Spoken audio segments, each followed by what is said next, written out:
ஓம் ஸ்ரீ குருப்யோ நமஹ. அனைவருக்கும் அன்பு வணக்கங்கள். நாம் சென்ற பதிவிலே சக்தி பீடங்கள் வரிசையில் இரண்டாவதாக மகோத்பலா சக்தி பீடம் பற்றி பார்த்து வந்தோம். இன்றும் அதன் தொடர்ச்சியை பார்க்க இருக்கிறோம். வாருங்கள். காளி காளி மகா காளி காளிகா பரமேஸ்வரி சர்வானந்தகரே தேவி நாராயணி நமோஸ்துதே.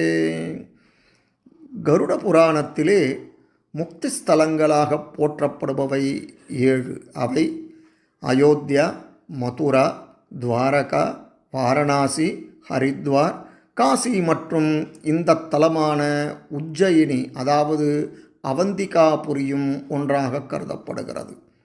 12 ஜோதிர்லிங்க தலங்களுள் உஜ்ஜயினியும் ஒன்று. இங்கு 12 ஆண்டுகளுக்கு ஒரு முறை கும்பமேளா மிகவும் விமர்சையாக கொண்டாடப்பட்டு வருகிறது. சைவ, வைணவ, புத்த மற்றும் சமண மதத்தினருக்கு மிகவும் முக்கியமான யாத்திரை தலமாக இந்த உஜ்ஜயினி அமைந்துள்ளது. இந்த தலத்திலே விநாயகர், ஓங்காரேஸ்வரர், தாரகேஸ்வரர், பார்வதி தேவி, சுப்பிரமணியர், நந்தி ஆகியோர் பரிவார மூர்த்திகளாக உள்ளனர். அனைத்து கோயில்களிலும் ஒரு தடவை பூஜித்த பொருட்களை மீண்டும் பயன்படுத்தி பூஜிப்பதில்லை. ஆனால் இந்த கோயிலில் பூஜித்த பிரசாதத்தையும் வில்வம் போன்ற தளிர்களையும் மீண்டும் உபயோகிப்பது வழக்கமாக இருக்கிறது.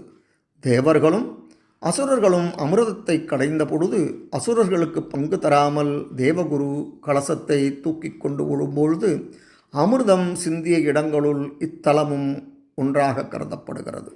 துவாபர யுகத்தில் சாந்தீப முனிவரிடம் பகவான் கிருஷ்ணர், பலராமர், குச்சேலர் ஆகியோர் இத்தலம் இருந்த இடத்தில்தான் கல்வி பயின்றார்கள்.